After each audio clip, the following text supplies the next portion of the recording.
Welcome to the Secrets to Mindful Health podcast. I am your host, Beth Warren.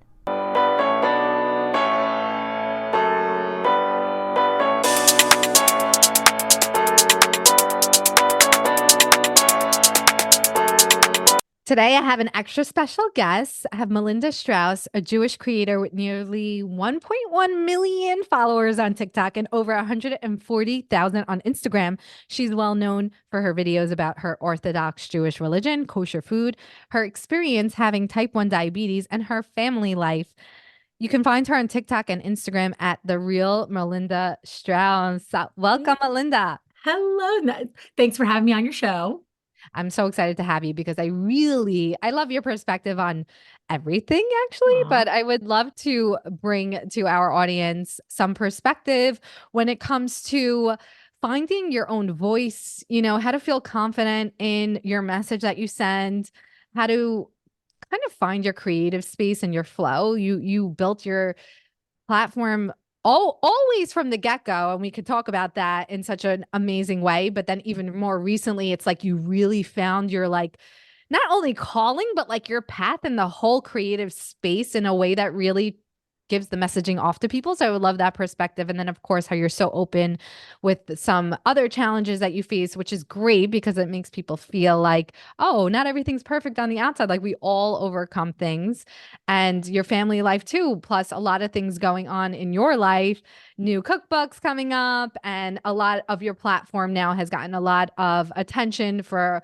unfortunate historical reasons. So how we deal with that. So we have so much to talk about in Oh our my half gosh. hour. Where do So we start? I Where do don't we know. I start? guess first start with how you started off and what led to where you are today. Sure. So I actually think it's a great idea because a lot of how I started off can show anyone, like, if you want to try this, I know some people are just starting into food blogging now. I'm like, start.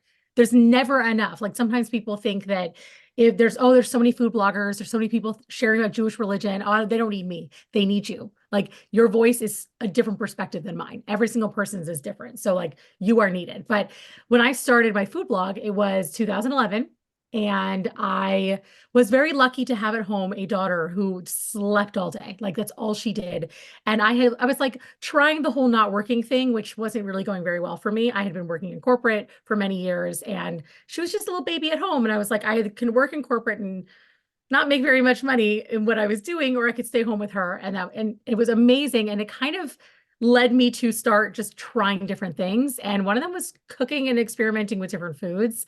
And I was putting it on Facebook. Like there was no Instagram, or I think it was just starting in like the beginnings of Instagram when I started my blog.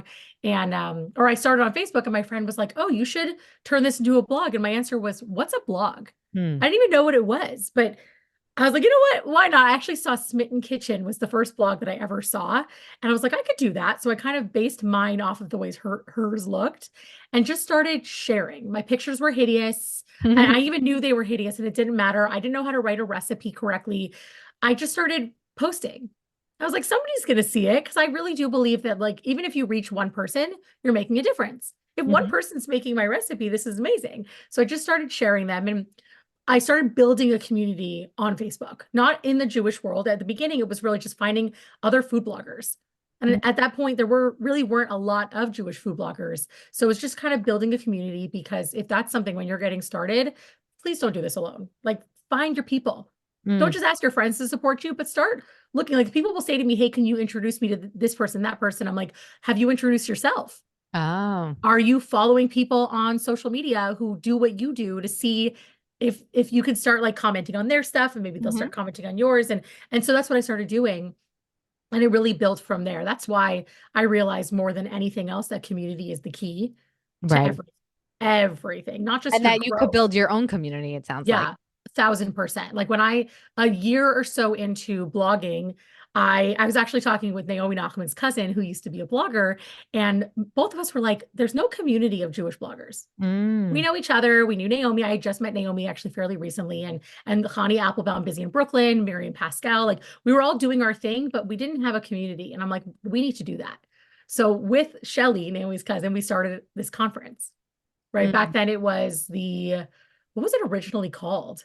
It Now it's wasn't kosher. It wasn't kosher food blogger conference. it was Very the Kosher straightforward. Food Blogger Conference, which eventually came the Jewish Food Media Conference, because I realized like it wasn't just for people who keep kosher; it was just a whole Jewish community thing.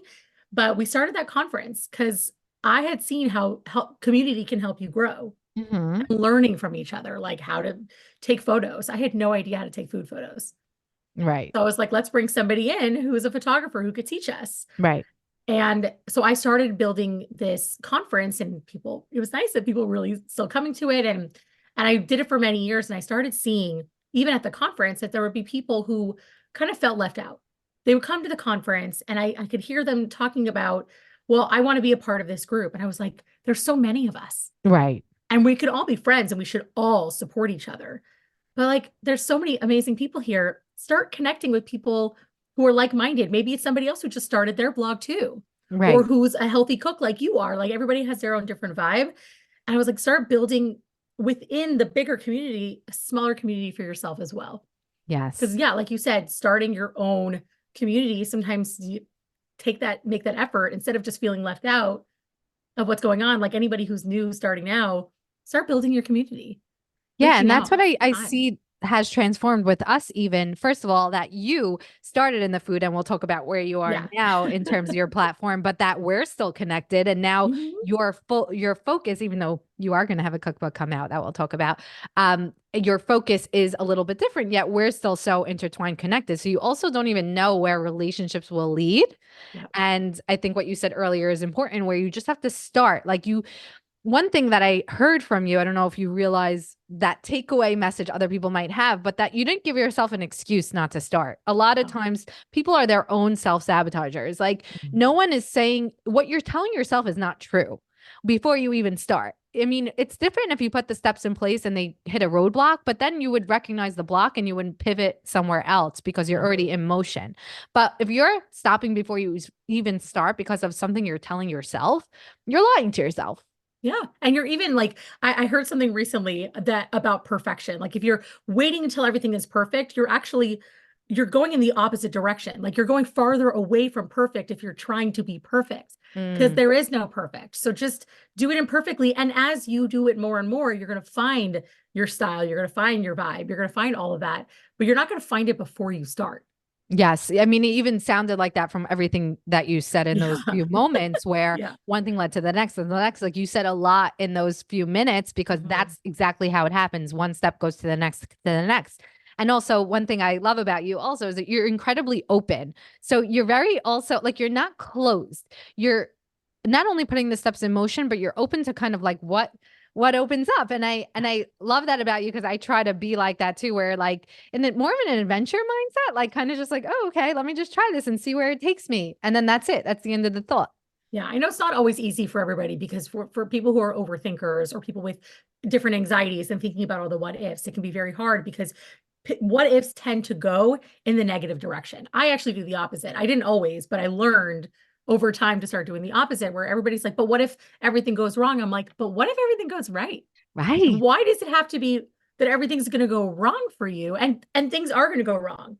That reality is really important is that it's never a perfect line from beginning to end. I don't even know what the end is. Let's be Right. honest, but there's no straight line. I have a lot of goals. I don't put a deadline on them because I think that putting a deadline is what stops people from even starting. Like Right. suddenly you're not even starting because you're like, but what if I never finish it? Or what if it doesn't turn out the way I wanted it to? Okay, but what else could it look like? Like Mm-hmm. artists may have an image in their mind of how that painting's going to turn out, but it doesn't ever actually turn out exactly how you want it because by the time you get started and you get in the flow, things change. And it ends up being beautiful in the end, just different than what you expected. I think that's also about getting comfortable in the journey or the process versus the end goal. A lot of times you want to reach the goal already, but really, in essence, it's the process and like what could unfold kind of living in that space. And like you said, there's no end date. So that's sort of Yeah, like, what's a goal even like to hit? It's more like you get to a point and then that opens up another point, but totally. in an exciting way to see where it comes up. So, I mean, I totally appreciate that. I think that in your journey, you've now fell into sort of like a different bucket. And I'm curious, like, because everything that you shared so far makes sense from one thing into the next. But now, if you want to take us through what your platforms more become and then how you felt comfortable, because that was a leap. That was, let's say it was leading there, right? I mean, Yeah. I say that with a lot of love. Like it was leading there in terms of things you set up, and you can talk about like you were starting to do your dog walk talks and you were starting to get more vocalized, and you were starting to share your opinions more, Mhm. but it was more still in the wellness sphere. So actually, now that I say it out loud, I see how you came into this, but I would Yeah. love for you to share because, like you said, if you only looked at your food stuff from the start, now what you look at, what your platform is not that per se, all the time at least. I would love you to give you an example of like, let's say it doesn't unfold as organically as we're making it sound, and you actually do need to take a leap of faith and Yeah. say, you know what, I'm going all in for this. How do we Right. do that? I think that was a huge thing, like you said. It actually, when you say it out loud, you realize that there was a total flow to it. It was not on purpose. That's the truth about it. Because when I was a food blogger, I had a lot of passion for it. It wasn't a full-time job by any means, but I really loved being able to create recipes that people were making. But it never, and I think that if anyone were to look back, they would see that it was never this like huge passion for me. I love it and I love blogging, but what I love more than cooking is talking. That's just I'm like, laughing because I'm friends with you. right. I feel both from you. Both feel like you though. Like both Yes. doesn't feel like you're an over talker. Like oh my god, they just both feel like you. Right. Well, so I believe that everybody has a gift, right? We don't always know what our gift is. And when I realized what it was, and I said it out loud, I'm like, my gift is talking. My gift, I have the gift of gab. And I truly believe that. And especially with the videos that I make, when people are like, wow, you explain it so well, I do believe that it's a gift. I think anybody can do anything they set their mind to, but some people have certain things that are more natural to them, right? They Mhm. have more that gift For that was given to sure. them. So when you find it, it's like, please enjoy it and don't feel bad about it. Like share it with the world. Mhm. So when Instagram stories started, all of us, it was like this huge shift from everything being pictures to suddenly we Mhm. were talking. And I remember at the beginning being like, oh my God, we have to start talking to people. And now I can't even imagine life without stories. But at the beginning it was kind of weird. But I started doing these dog walks in the morning where I would share all the changes I was making in my life because I had been on this personal growth journey. Until then, I didn't even know personal growth existed. Like, I Mm. didn't know that you could want to change your life and do more. All that stuff just didn't exist. I was just living and I was happy, but I didn't know that you could grow. So I'm like, oh my God, if I didn't know, there's got to be other people that think the same way that I do. That's my rule. If I think it, other people think it too. So I Very started true. sharing, yeah, these morning dog walks where I started sharing my personal growth and, learning how to be grateful, which was a really, really big shift for me in my entire life. I think learning to be grateful and not just, I mean, I think naturally a lot of people are grateful, but really seeking out the gratefulness and Mm. looking for the gratefulness anywhere that I can in my day, not just the big things, but even like a nice warm cup of coffee or deliciously comfortable sweatpants. Like I've learned to be really grateful for those things. And so I started sharing all of that. And so that really did shift with the mindset and wellness and things that I was doing along with food blogging. And then TikTok started, right? Mm. I mean, TikTok was it started for me. I mean, TikTok was around, but my daughter was like, "Oh, I really want to be on it." And I'm like, "I don't know what this is, so I need to be on it too." So I'm always thankful to Nora because she's the reason that I got on the app. I was like, "What? This is a whole new app. Why don't I try something a little different Mhm. and see if I could?" And I just started talking the way that I talked in stories, but on TikTok, and I was sharing some political stuff, which I have since pulled way back on, but it was just giving me a space where I didn't have a following at all, that Mhm. I could just share whatever the heck was on my mind. And I would mention things about, being Jewish or Shabbos or whatever it was, and people started asking questions. I didn't have a huge following, but a few thousand people asking questions. I'm like, I can answer their questions. Right. And then there was a huge amount of anti-Semitism that was happening in New York. Mhm. Um, and I was like, you know what? If I have all these people who are watching, whatever number it was, and I could talk to them about anti-Semitism, I can make a difference. Mm. Whatever difference I'm making, I can make it. So I started specifically focusing on talking about anti-Semitism, and people really perked up. A lot of people were like, wait, anti-Semitism still happens? Mm. Like there was a lot of shock about what was going on. And there were a lot of comparisons with things that happened before the Holocaust and all of that. And this was back in 2020. And I was sharing about that, and people were just their mind, like they were like, "What?" So I started just answering everybody's questions. Again, the gift of gab. Like I might as Right. well start answering them. And it just from there, it just took off. It wasn't like I went from 0 to 1 million, right? Like at all, not even a little Hmm. bit, but it really was. I would have a few viral videos and people were really watching and they were asking a million questions. And I've created this there are no stupid questions tagline, which I still truly believe in, where I wanted people to just be able to ask anything that even if it felt really stupid, Hmm. because people would write, this is a stupid question, but and then they would ask Right. it.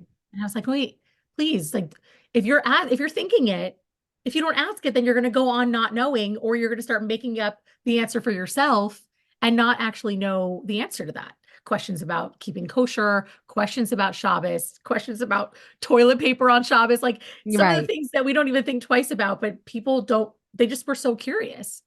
Yeah, and you come across, first of all, you always come across authentically, but in a very non-judgmental way is just Yeah. also who you are in general. So it's totally a perfect match. But when it comes to like finding your voice, so you found Mm. your voice, like how did you jump into that? You said that people have asked questions, so you simply answered them. I mean, is it as simple as that, that you just sort of like walk into something that opens up for you versus people who might say, "Oh, I don't know if I'm the right authority on that," or I don't know if, how do people get comfortable in their voice and find the confidence to step into that space or a new space? I I take a little bit of what people want are asking, and I rolled with that. Meaning I was still being authentically myself. I was still Hmm. answering questions about my life and it really shifting into a whole new space. I mean, I still share obviously tons of recipes. That's why I'm able to have this cookbook coming out, but that's part of the keeping kosher. That's been so much fun. But I started noticing the questions that people were asking, and I started asking myself, if this is what I'm attracting, why am I attracting it? Mm, Right. And in a positive way, because I think that no matter who you attract, ask yourself why you're attracting those people. If you're attracting negativity, what are you putting out into the mm, world that negativity is coming back so to you? true. And I'm not talking about anti-Semitism because that's like a whole Right. nother ballgame, right? That's something Right. completely different. But I'm talking about like I see it in people's comments sometimes where I'm like, oh my gosh, everything is so negative. What are they putting out into the world? And then you see some creators who are just a ball of light and everybody's so beautiful and wonderful and positive.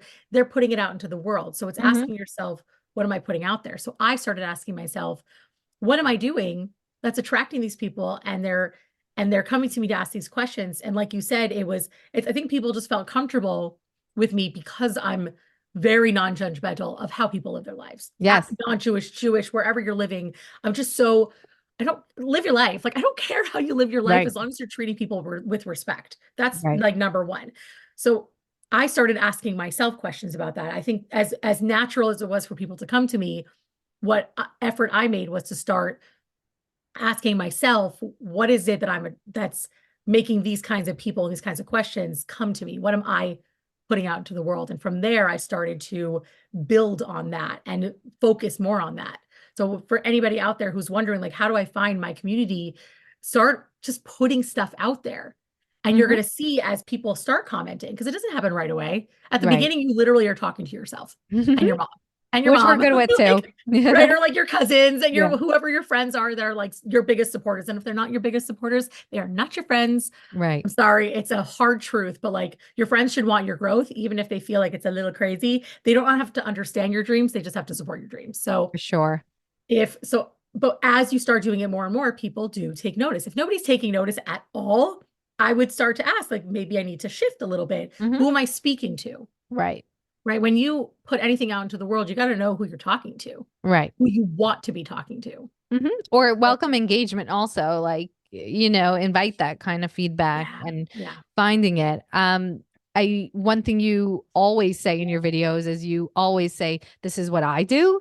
Other Mhm. people do other things. I mean, you say that all the time. So I Yeah. think that you are always authentic, but you also explain, this is what I do. And people want that though. Like you're saying, that's exactly what they wanted. And you're Mhm. giving that to them. And in that, spreading a larger message and having a bigger impact in just yourself, like in your Yeah. own life, which again is back to our original point about like, who am I? What do I have to say? Like a lot, just in who you are, people have so much to see and say. And another thing you share on your platform is your journey with type 1 diabetes, and you do throw on some obviously very authentic stuff with your pump and things like that. So I'd love for you to share a little bit about that, because you know, I mean, with anything someone's dealing with chronically, they a lot of times they feel like they have to hide it, or Yeah.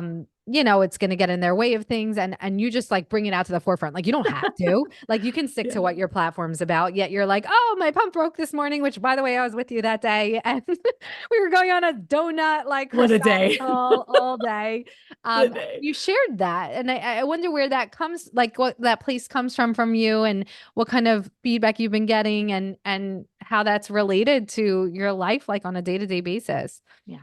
Well, I mean, to me, it feels so important to share because I know there are people out there who feel broken because they have a chronic illness. They feel like it's their fault that they have a chronic illness. It's been 22 years since I was diagnosed, and I never felt the need to hide it because it just, I didn't do it to myself, right? It's, and even if you do, if it's something that you have because you caused it, it's still a part of your life. You got to figure it out. Don't be embarrassed. But I didn't cause diabetes. It Hmm. happened and it stinks, but I could hide it or I could just live my life and people around me can start to feel comfortable with it. And as part of my gift of gab is also my gift of I don't hold anything back. I'm a sharer by nature. Even when I was younger, like if I have a new shampoo, I want everyone to try it. Like I just always love to share the things that are going well in my life. And so for me, it never felt like I needed to hide it. And then learning that there are people who hide their illness, and not just because they're embarrassed, but because they're so nervous about judgment, what people are Hmm. going to say. So I felt like let's just show people what it looks like to be a diabetic. It's not my main platform. If you are watching my videos, you may not know that I'm a diabetic, but that's kind of the point. Like, who cares? Diabetes is a part of who I am, but it doesn't define me. Hmm. But I also want to acknowledge for people with diabetes that it exists. It's something that I think about. Even right now, I have low candies that sit at my desk when I'm doing this podcast because you just never know if I could just drop at any time. So I'm always it's always there in the back of my mind, but I don't let it stop me from going after my goals, my dreams. Yeah, absolutely. People to I see even that. see that now that you phrase it like that, I think that's exactly what comes across. Like your platform's largely X, Y, and Z with some family and this and that. You see Mhm. all that, you see the food, and then you just see these like tidbits of like I keep bringing up, but you know, like your pump broke today, or you had a new donut that you thought would be okay. I saw that one too. That would Mm. be okay. Oops, my sugar went high. Just sort of like I guess we could say it's just very integrated in an obvious way in your life, that it's not like it's there, meaning it's very much there. Like, because I get that from people too. Like, if you make something seem too much on the outside, then people are wondering, like, but I don't understand, like Mm. X, Y, and Z. And you're like, no, no, no, it's there. We're just Yeah. doing our thing. Yeah. And Also, I also guess, people get diagnosed and I I hear it from parents a lot, and I think I'm really grateful for that. That's some feedback that I always really appreciate and keeps me going when I want to share, is when parents have kids who are diagnosed. Now, I now have a son who was diagnosed 2 years ago, but for a long 13 years before he was diagnosed, I was just a diabetic on my own, sharing my life. And now it means even more because I'll have parents who will say, thank you for showing what life is going to look like for my kid. I want my oh, kid to see that because it's scary as a parent. Hope that your kid's going to be okay, right? yeah, It's scary as a parent to think, what is it like going to be like for my kid? Are they going to be okay? Is dating going to be okay? Are they going to be healthy? Or are they going to be able to be successful in life? And then to see adults who are successful and who are healthy and happy, and everything isn't perfect all the time with diabetes, but they're not letting it stop them. Like, yeah, my pump broke. And I had a moment of like, oh my God, am I going to go on this trip, this road right, trip? And then I was like, I almost just cursed. Like, right. because that's That's what I was okay. thinking that morning. I was like, how can I not go? Right, Well, because my pump broke. I have an insulin pen. I'll be right, fine. And I was right. fine. I And it was think it's thinking it embarrassing. through in a way that first of all you're confident with yourself in that, and you also know your options. Like Yeah. you have alternatives. These days most things, I mean, unfortunately some things not, but there's options, Yeah. there's ways to manage things. You just have to know your resources. Yeah. So it's really incredible to see that kind of stuff.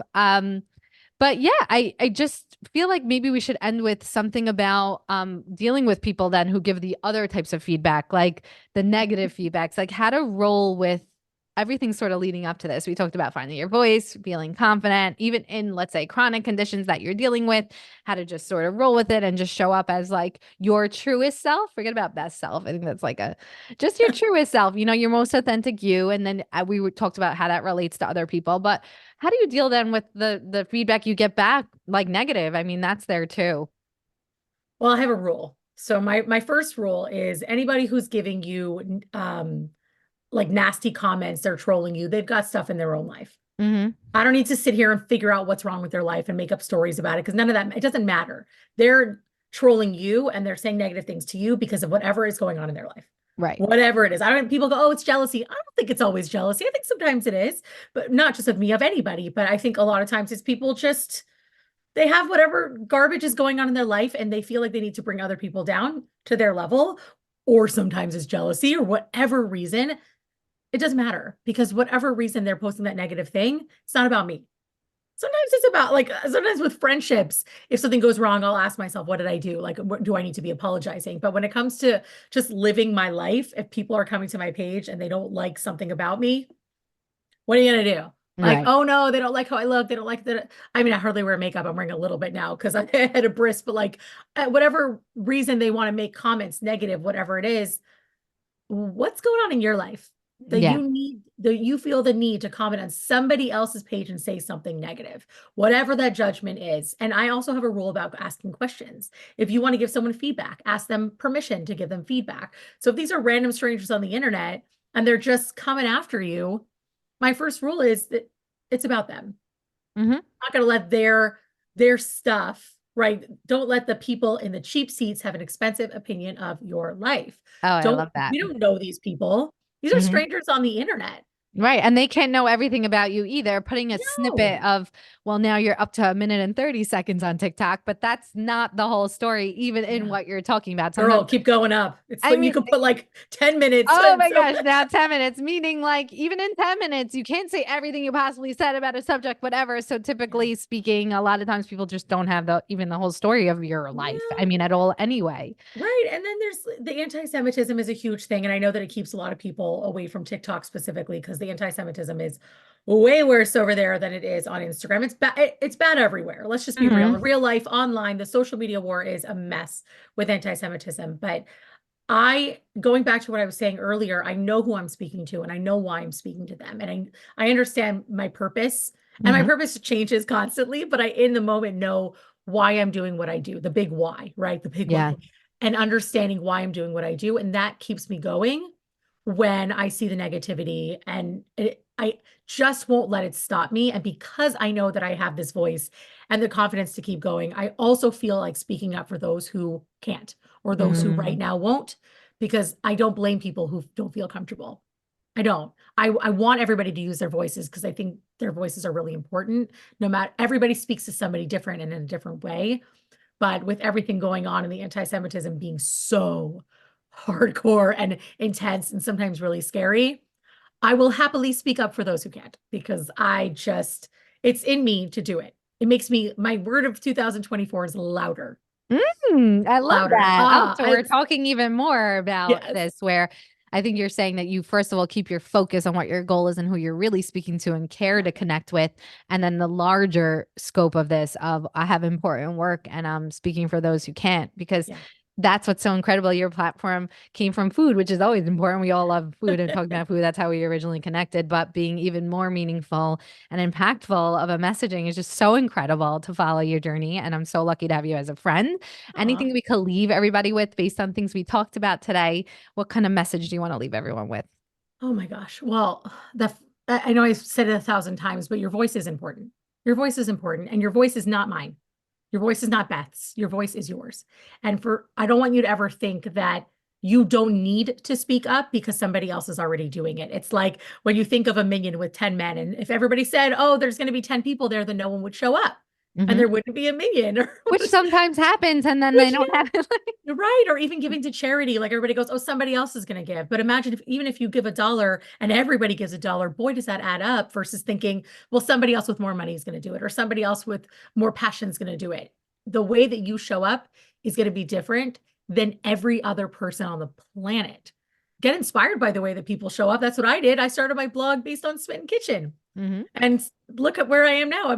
We're in completely different places, she and I, where it was just getting inspired by somebody else and what they were doing. So if you want to use your voice, speak up. And I also feel like saying with that, if you're someone who wants to use your voice but doesn't feel comfortable posting on the internet and all those things, you can use your voice in different ways. You can be a cheerleader for other people who are using their voices, because that's just as powerful, in my opinion. Some people say, oh, if you're not speaking up, silence is violence and all of that. And I'm like, but there's different ways. If you're supporting the people who are speaking up about something important to you, especially on social media, liking their videos, sharing their videos, commenting, telling them what it So means, true, by the way. it makes a huge difference. You are using your voice just as powerfully as somebody Mhm. who's using it more openly and vocally. Like, send messages privately. When I get a message from someone telling me how my voice has helped them, oh, I want to keep going. I know. That's so true. That's such a great tip to give someone else, because I'm thinking for myself. And like you said, the haters speak louder than the supporters sometimes, but the supporters have a Mhm. major role, especially if what their role is going to be supporting someone else, if they don't feel comfortable voicing their own. I mean, I think people need to know that for us, that means a lot. That actually really does have a very functional thing. It's not like, don't assume we're told from everyone the good things, and how Exactly. impactful that could be for someone else. I love that. Let us know how we could follow you. Give us a little glimpse on when to expect the cookbook, the name. What are the next projects we can follow? So everywhere I'm the real Melinda Strauss. My website is melindastrauss.com. Literally my recipes. I mean, I have, what is it, 11 years worth of recipes on there, but everything. I have a podcast that I used to share that's on there. My merch is on there. I have a whole new I Stand with Israel merch line that I just came out with. So Love everything's that. there. Oh yeah, my favorite books, my favorite Mm, YA fantasy books are on there. But on social media, it's the real Melinda Strauss. And I do have a cookbook coming out. The name, I keep saying as of now, because like sometimes things change, of right? Is course. Eat Jewish. Mm, And it's going to be an extension of my social media. So there's going to be some education. I definitely am going to share a lot about the holidays, and all the recipes are the ones that I grew up with. So there's a lot of Ashkenazic recipes in there, all Jewish related, and then a lot of Turkish recipes. Because I grew mm, up there's the largest, I believe it's the largest Turkish community now is in Seattle. So my best friends growing up, a lot of them were Turkish. So I have a lot of Turkish and Greek food, a little bit of Moroccan. So there's going to be a big mix of different kinds of foods that I grew up on. And again, some education to go with it and a lot of story time, because that's what I do. That's going to be coming out in spring 2025. wow. So Yeah. exciting. Okay. Well, thanks for joining. And if anyone has any questions, you're so available on your platform. Don't forget to tune in for more episodes on Spotify, and be sure to follow us on TikTok and Instagram at Nourished by Beth for more wellness ideas.